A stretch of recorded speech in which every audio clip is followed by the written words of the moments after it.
Welcome back. Here today in beautiful Shivers Park in downtown Chipley. It is a gorgeous, balmy day. We're enjoying that in-between season between the hottest part of the summer and the cooler autumn coming on. Some days which are a little lower in humidity and quite pleasant, others which are just on the other end of the spectrum, still enjoying all that summer Florida brings. Here now with Tim Lanham. Tim is the president of the local Beekeepers Association, and we have a very prestigious event coming up. For the first time in several years, we have the Florida Convention of Beekeepers happening right here at the Ag Center at the end of October, beginning of November. And we're here with Tim today to talk about this event embraced by the entire business and agricultural community because of primarily the importance of the bees to our primarily agricultural economy here in Northwest Florida. If you watch the news, you've seen photographs and videos of Chinese women in Southeast Asia, in China, on tall ladders, hand pollinating fruits and vegetables because of the plight of the honeybees.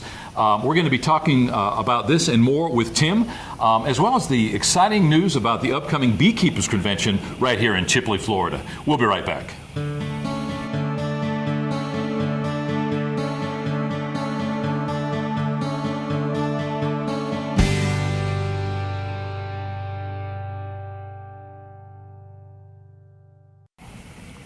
Welcome back. As mentioned, our guest today is Tim Lanham, local president of the, is it the Panhandle Beekeepers Association? Central Panhandle Beekeepers Association. Let's start at the beginning, Tim. For those of our viewers who are unfamiliar with bees, all they know is that several times in their lifetime they get a sting. Right. It's not necessarily a pleasant experience, relatively minor impact on their lifestyle, but nonetheless, there is a mystique, there is an aura, there are lots of myths and misinformation associated with bees. Absolutely. Let's talk a little bit about bees. First of all, talk about Tim Lanham. How did you get involved? And certainly, did you miss a meeting and were elected president? How did you get into this situation? That's pretty much how that works. You show up late and you're the president. No, they had a Panhandle, Beekeeping in the Panhandle, put on by IFAS Extension Office, which every year puts on a wonderful beekeeping program. If you're new to beekeeping, even if you've been in it a few years, there's a great amount of information there. They put one on, the first one actually in the winter of 2010. And out of that came the Central Panhandle Beekeepers Association.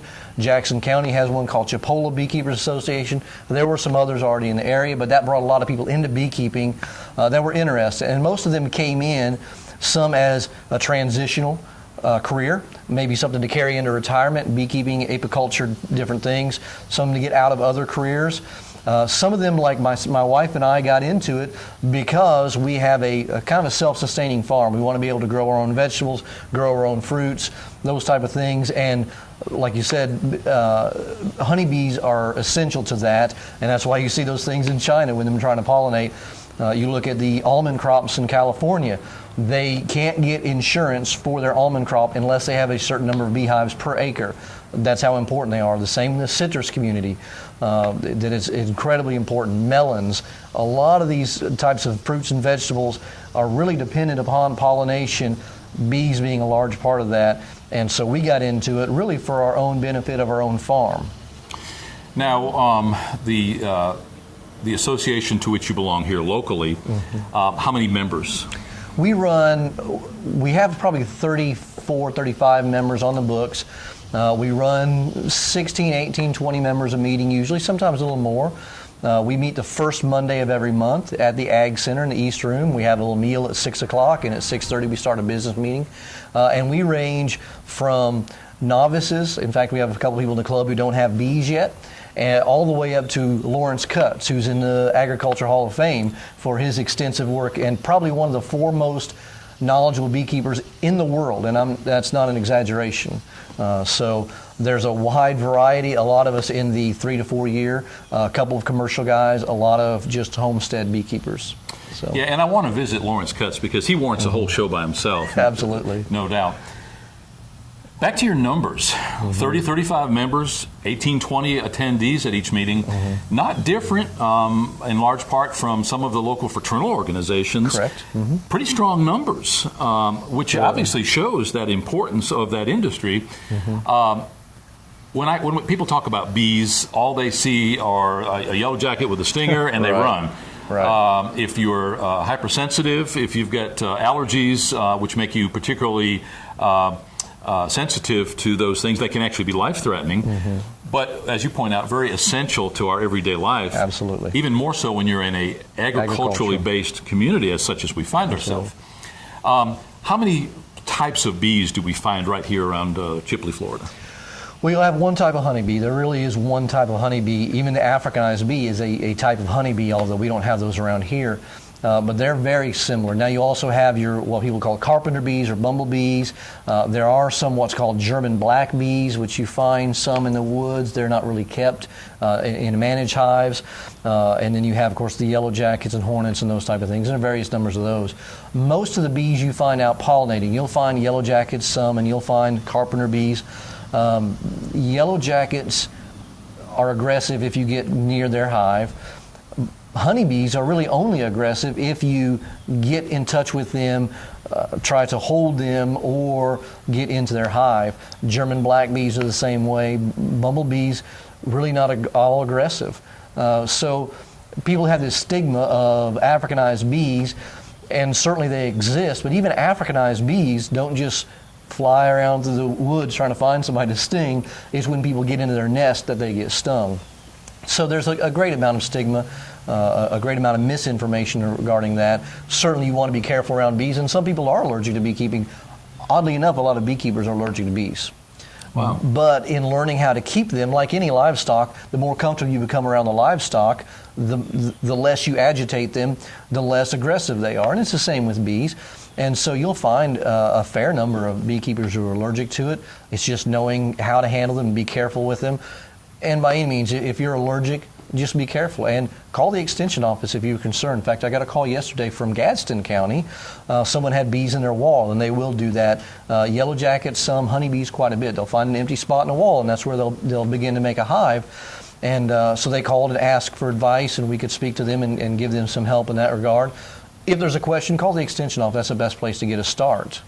Now, the carpenter bees, I live in a wood house, a cedar-sided house, Right. And we've got these holes everywhere. And at certain times of the year, we have a buzzing going on that sounds like an alarm clock somewhere going Right. off. Exactly. And these bees are eating our home. And there is no good remedy, as we've found out. You can trap them, you can plug the holes, but they're going to just start another hole. Right.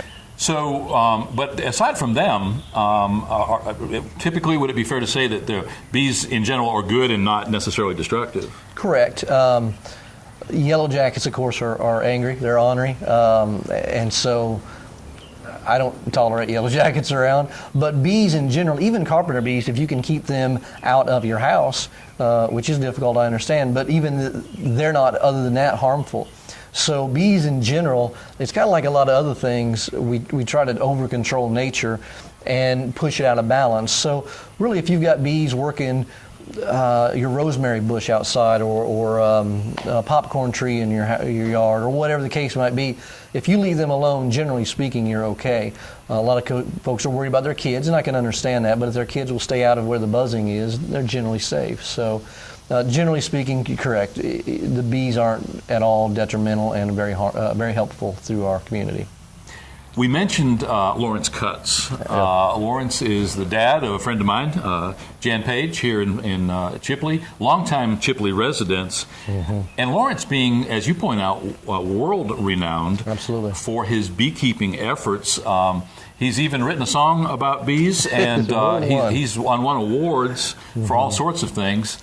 Talk a little bit about Lawrence. Lawrence is just a prince of a guy to begin with.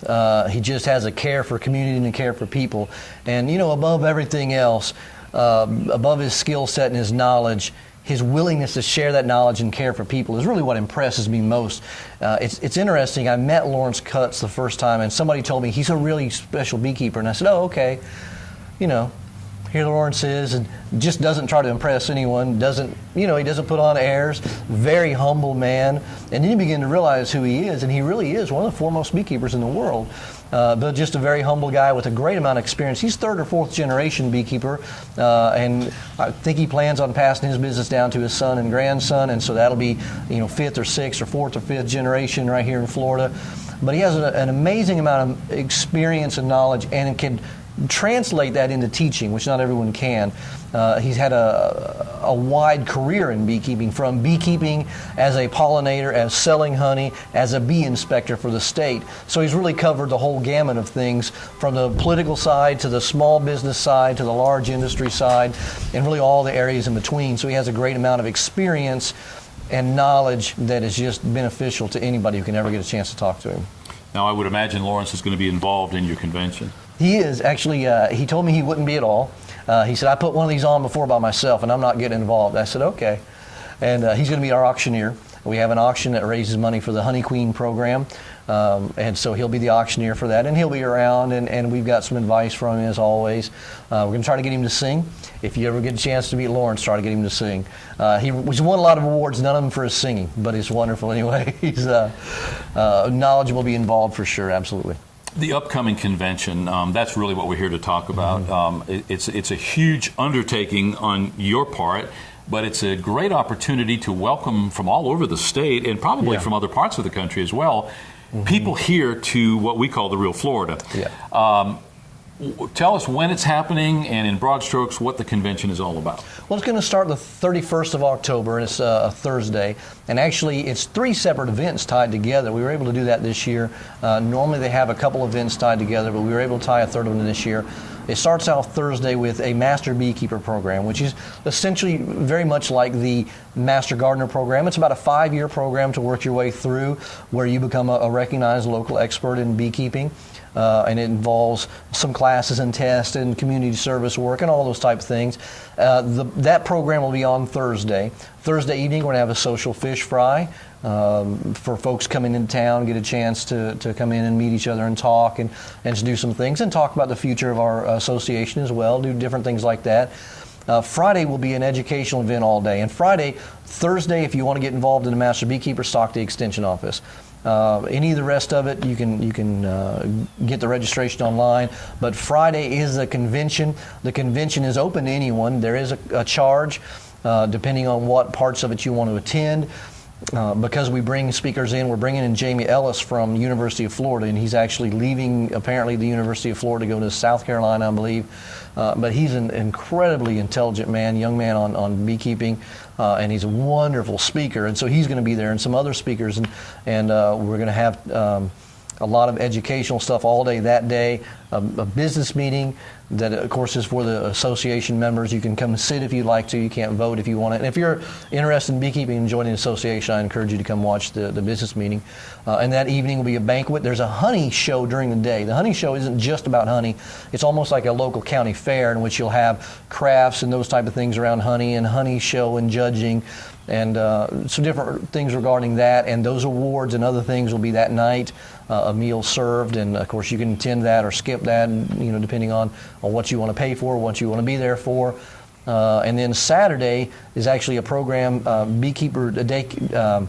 field day in the bee yard with the IFAS. They're putting that on. IFAS Extension is putting that on. Actually, Gulf County kind of headed it up, and they're doing it up here because it's a very central location, and that's one of the reasons we were able to bring this in and put it here with it.